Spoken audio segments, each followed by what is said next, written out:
Comment se déroule la cérémonie du sacre? D'une simple onction sur le front du souverain avant 816, la cérémonie se complexifie au fil du temps pour finir par durer plus de 5 heures. Dans son aboutissement, elle se structure en 3 phases: l'onction, les serments et le couronnement. La cérémonie se déroule toujours un dimanche, ou à l'occasion d'une grande fête liturgique. Arrivé la veille du sacre, le roi passe la soirée et une partie de la nuit à la confession et à la prière. Puis vint le grand jour. Conduit en procession, le roi entre dans la cathédrale et s'assoit au milieu d'elle.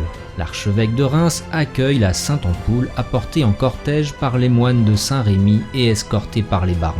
Le roi se positionne face à l'autel et prête serment devant les évangiles et un reliquaire de la vraie croix. Selon les sacres, les serments varient. Il promet de défendre l'Église, de lui conserver ses privilèges canoniques, de garder la paix et la justice de ses peuples et de chasser les hérétiques. Puis le roi, simplement vêtu de sa tunique argentée et d'une chemise, reçoit les insignes bénis des chevaliers, des éperons d'or et l'épée.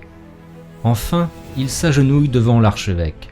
Celui-ci le oint avec le pouce, traçant le signe de la croix sur la tête, la poitrine, entre les épaules et sur chacune d'elles, et aux jointures des bras.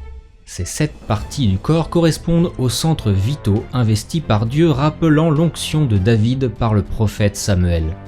À partir de ce moment, le chambellan rhabille le roi d'une tunique, d'une dalmatique et d'un manteau fleur-de-lysée.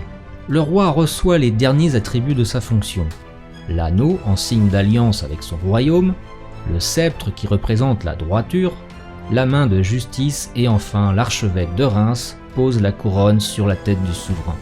Une fois le couronnement terminé, le roi est intronisé, c'est-à-dire installé sur un trône. Les 12 pairs, par une accolade, lui rendent hommage. Retentit alors dans l'assemblée « Vive le roi éternellement !» À l'issue de la messe, les portes s'ouvrent, la foule l'acclame dans une liesse populaire. Il est maintenant temps pour le roi et sa suite d'emprunter le chemin du roi pour aller se restaurer et déguster le festin royal.